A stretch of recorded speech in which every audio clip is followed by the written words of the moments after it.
It has been about half a year since Singapore first signed onto a pact that aims to halt and even reverse forest loss and land degradation.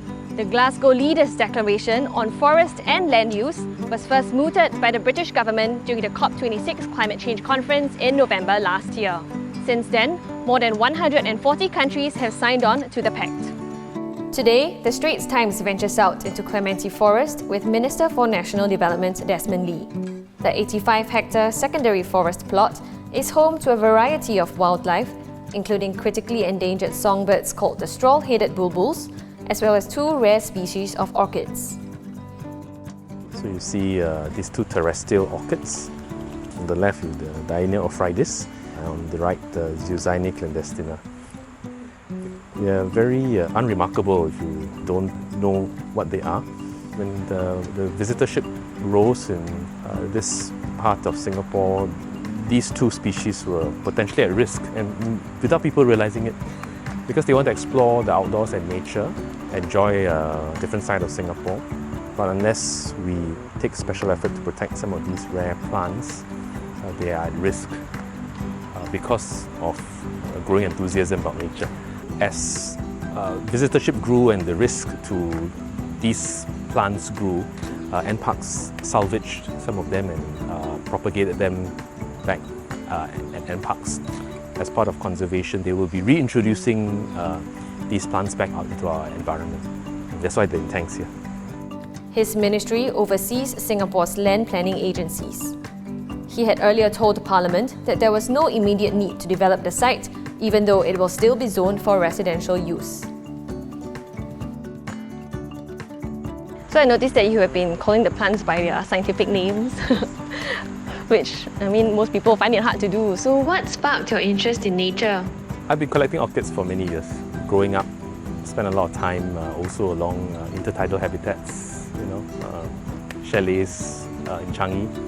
And every time the tide goes out, I would go out with my sister, with my cousins, into the intertidal area and just marvel at the sheer diversity of life in that zone. I guess that's what your ministry now is trying to do for other people. Right? Yeah, I think when you talk about national development, it's really more than just the city and the urban environment. It's also about pursuing a city in nature, making sure that balance between conservation and development is well managed. So that's part of our work too. But Singapore is a country that has long had to grapple with land scarcity to meet its development and conservation needs. So what will signing this pledge mean for us? Why did Singapore sign this pledge? Well, we signed this pledge because it is consistent with our approach to sustainable development and pursuing a city in nature. In Singapore, land is scarce and we have to meet many needs and also achieve many aspirations that Singaporeans have. But at the same time, the need to protect our core habitats, to be able to buffer them, to be able to use ecological profiling to connect these core habitats. I think all these are in line with the approach espoused by the Glasgow Declaration. That's why we felt that we should sign it. But does this mean that Singapore will not be cutting down any more of its forests? Well, we will have to optimize land, and we do so by intensifying development, by co-locating users, by recycling brownfield sites, and of course by exploring the underground. But some greenfield site development may be needed, particularly if through an ecological study as well as an environmental impact study we see that there are other more important sites that we need to protect. We may have to develop some sites sensitively. Many of these sites are actually former brownfield sites, former plantations that were cleared in the past and then earmarked as residential use for many, many years, even decades. And using them to meet Singaporeans' needs now, I think, is consistent with the approach of sustainable development. But we should keep as much as we can as options for future generations, and at the same time continuing to conserve areas of significant biodiversity and of ecological connectivity importance. So Minister, you did talk about ecological profiling. Can you just tell us a bit more about that? As compared to looking at each site and studying its biodiversity, ecological profiling focuses on scientific understanding of the importance of sites for their connectivity value. The Clementi Nature Corridor and Nature Trail is established precisely because this place serves an important ecological role in connectivity, just like our recently announced Labrador Nature Park Network and other locations around Singapore as well. Yeah. Why is it important for us to connect up all our green spaces? Because as a city in nature, our approach to conservation is markedly different from much larger countries. For us, our core habitats are in the heart of the city, and being able to allow fauna to traverse and flora to disperse between core habitats, you need to be able to connect through the city. Using science to find wildlife corridors through the city is one strategy that can help planners identify important biodiversity hotspots and then determine if developments can be planned around them. But Mr. Lee's ministry is also looking at other ways to reduce the need to cut down forests. Well, we optimize land through a couple of ways. First, of course, we intensify developments, make good use of land.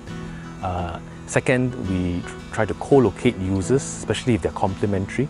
For example, our Tampines hub, because of the co-location of all the facilities on one site, we save around 5 to 6 hectares of land that would otherwise have to be used. Third, we try to use brownfield sites. For example, Keppel Club, the golf course, will be used for residential purposes. We have an underground master plan that's being developed to make better use of underground spaces. So these are some of the different strategies that we adopt in order for us to optimize land use, leave land and space as options for the future, but at the same time also leaving as many green spaces as possible for Singaporeans' well-being and for nature to thrive. So, Minister, you did mention the Keppel site, and I think Keppel and a few other housing projects that were announced recently, there was really an effort to try to incorporate a lot of green features in the site. But will all this come at a cost to Singaporeans looking for homes, whether it be more expensive or longer wait times or even fewer units that can be sold from one particular plot? Yeah, we endeavour to strike the right balance, so we will make sure that we provide housing for Singaporeans and their families.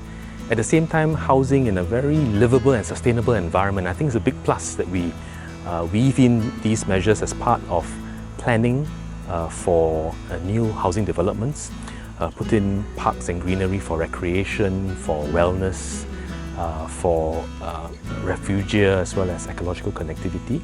Well, the Glasgow Declaration asks countries to commit to sustainable development and protect biodiverse areas.